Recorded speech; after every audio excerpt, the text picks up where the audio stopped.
Okay guys, so ito yung parking for my unit. So, B6. And malapit sa elevator guys. Pakita ko sa inyo. Lakad na ng konti. So, this is where I park the car. And here, that's the elevator na for Tower 1. Yeah. And this is the elevator going up the condo. So, malapit lang guys. So, from here to the elevator. So if you have stuff, madali siyang dalhin dito sa elevator. Sometimes kasi if you park here or a little bit further in the middle and you're gonna carry a lot of stuff, baka mahirapan kayo. So I like it also kasi if you see this gap, diba may gap siya? Hindi kagaya ng ibang parking na katabi yung column, right? So if you have a big SUV, sakto lang siya. So with this one, if you really have a big SUV like Land Cruiser, kahit konting lampas, okay lang. Kasi there's a gap eh. Pag may motor ka pa nga, you could park it here. So yan ang advantage of having ganitong parking. Diba? Maluwag siya. Tapos entry is right here. As I was saying guys, so when you exit or enter, malapit lang siya from here. Drive a little, and then parking. So it's really good parking. When I got the unit, it came. Oh, but separate, of course, separate title yung parking and yung unit. So the unit's 37 square. This is 12.5 square meters for the parking. Yeah. So maluwag siya, like I said, if you have a bigger car, kahit lampas yan, okay lang yan. Because sometimes I had bigger cars like the Ford Ranger, the Hilux Conquest, malalaki siya, mas malapad. So that's fine. If you have a motor, even better.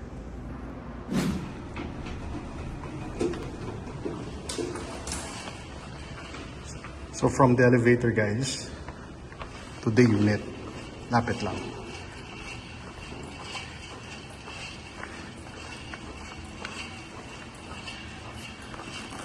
Here na. There you go. Okay guys, pag gabi, ito ang view mo, Mitsukoshi Mall. So now it's raining. Yan. So, you're super near Mitsukoshi. From the lobby, just cross the street and you're in Mitsukoshi Mall. Opposite side naman, Uptown Mall. Tapos yan, that's Hyatt already guys. Diba? Hyatt na yan. Yan, dito Hyatt na yan. So that's the hotel and the residences right there. So very convenient siya, especially if you want to do groceries sa Mitsukoshi or Landers. There's also a Landers there. So maganda siya, maraming restaurants dito. It's a really nice mall. Not a big mall, but a very nice mall. So you just cross the street. Diba? Tipid sa gas, you don't need to use a car. And if you go to the right, that's going to Shaw Boulevard, Pasig na yan eh, that area. Shangri-La EDSA and stuff like that. So you could take a bridge there. Yeah. So that's Mitsukoshi Mall at night. Tapos this guys, this is included. It's a smart LED TV. 32-inch lang, maliit lang siya guys. Included then. Kasama na rin yung this guys, the table set that I got for 2 people. Yan, kasama na yan. Of course, kasama na rin yung washer and dryer. This is like 2 years old pa lang guys. So it's a Samsung inverter. Kasama na yung Sharp microwave and the Asahi toaster. And the fridge. So 10-year warranty. This is like 2.5 years old. Sabay-sabay ko kinuha yan guys. Yan. So inverter na LG, maganda. It's matibay. It's big enough for this condo. I think it's okay na. Of course, kasama na yan. Ito yung sa unit eh. Nabili naman, may exhaust na yan. At the same time, there's electric stovetop. Yan, cabinets. So this is, yan guys, yung pin lights. Of course, I did add that just to give it a little bit more light in the condo and white instead of yellow. Yan guys, so this is, I bought this in Muji, the bed. The bed, in Muji, I think this is what you call a double bed. So it's big enough. Kasama na yan guys with the unit. I'll just leave it because I don't need it naman. The couch is up to you. It's it's a okay size couch. That will be included then. And also this. Not the TV, guys, but this. I'll leave this now in the condo. So all you have to do is buy.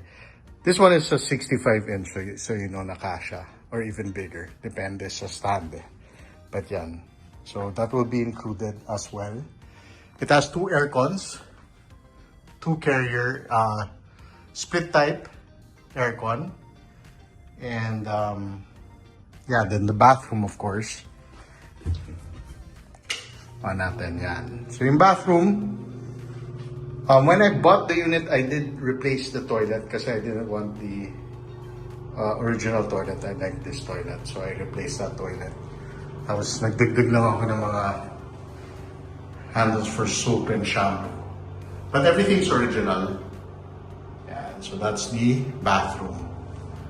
And the glass, mirror, and yeah, an extra holder lang, stuff like this. Yeah. So that's the bathroom, guys. I forgot, also water heater. Importante yan. So kasama yan. I got that in True Value here in Mitsukoshi. Yeah, so that's included as well. So guys, so this is basically 37 square meters. So mayroon din slide also. So if you have privacy. But ito kasi nakaharang pa sa couch. But you could close this if you want. Para you have separate. You could put maybe some people I've seen put like a sofa bed. If they have guests. And separate siya. Kasi you have 2 air cons naman. Then yeah. 7th floor. Why did I get 7th floor? Kasi I didn't want a higher floor just in case of emergency. That's what my dad said. My dad lives on the 8th floor of Hyatt. Ako 7th floor naman dito sa Uptown Park Suites Tower 1. I like Tower 1 better than Tower 2 just because the lobby is situated in a better area because it's facing Mitsukoshi. Tower 2 is facing that statue there, guys. I don't know where JP Morgan is in BGC, makikita mo. So I like this better. In terms of where it's situated. I also like where the parking is. Like I said when I showed you, malapit siya sa elevator. And if you have bigger SUVs, pwede. I've lived here for almost 3 years na, guys. This has been my home after Alabang, as you all know. And the reason also is because I'm upgrading to a bigger unit. And that's it. Also in BGC, guys. But yeah, so if you're interested with this unit, that my home for 2.5 years, a little over 2.5 years, and kitchen. Do contact me, guys. Armenian Filipino 7 on Instagram and Facebook. PM me if you're a buyer or an agent. Basta, guys, just if you're serious, then I can show you personally the unit. Kasi my stuff are still here, guys. I'm only gonna move once there's a real buyer, a sure buyer. And I'll leave, like I said, the tables, the bed, the couch. Kaya na bahala, if you want to sell them, I'll leave that for the TV. But these smaller items kasi, guys, that came from my house, so I'm not gonna leave it here, like this table. You're not gonna, but everything else I'll leave now. The washer, the fridge, the microwave, this TV, I'll leave. And yeah, so if you're interested, just let me know. PM me. As you know, parking is also expensive. It's also hard to find in a condo. So, maganda. The titles are separate pala, by the way. Meaning, the unit has its own title. And also the parking has its own title. So, this unit is already titled by our company. Yun, guys. So, yeah. It's gonna be for sale after, like I said, almost 3 years. This is my home. I didn't really do too much with the unit kasi nga, guys, I knew that I was gonna move also. Kumbaga, temporary lang naman to for me. As, it's a small unit. It's good for a bachelor. But when I met Andrea, my girlfriend, and we're trying to start a family, this won't do anymore, so I'll have to have a bigger unit, at least a 2-bedroom or a 3-bedroom unit. Dito pa rin sa BGC, guys. But so, I'm selling this. Like I said, just contact me. Cash buyers, please. Yun lang. And yeah, I to be honest, I hardly stayed in this unit, meaning in the 3 years, kasi we have a place in Makati and Magallanes. There's a condo of Andrea in Makati that we also stay in. So that's why medyo it's like sayang eh. It's empty most of the time. I just put my clothes here. Paminsan-minsan I stay here maybe 1 or 2 days in a week. Sometimes hindi. So yun, that's how much I use this condo. So I do take care of the unit, of course. The door needs there's a little chip on the paint on the door. Because there's no glass door for the shower, so sometimes yung water natatasik. But I could easily fix that lang naman, just in case there's a new buyer that comes. Yun guys. I'll show you daytime videos of this condo. And yeah, now you saw the parking, you saw the entrance of the parking. The lobby, guys, you could see that in a lot of YouTube videos. Uptown Park Suites, Tower 1, guys, not Tower 2. I really prefer the Tower 1, even though Tower 1's older than Tower 2. And Tower 2, I think their units are bigger kasi may balcony yung mga units niyan. But ako, I don't need it because I don't want a balcony. I don't open the windows. Lagi nakasara yan just in case, diba, yung dust na pumapasok and stuff like that. So yun, like I said, I did a couple of vlogs with this unit, and you know, it was leaving Alabang then moving to BGC.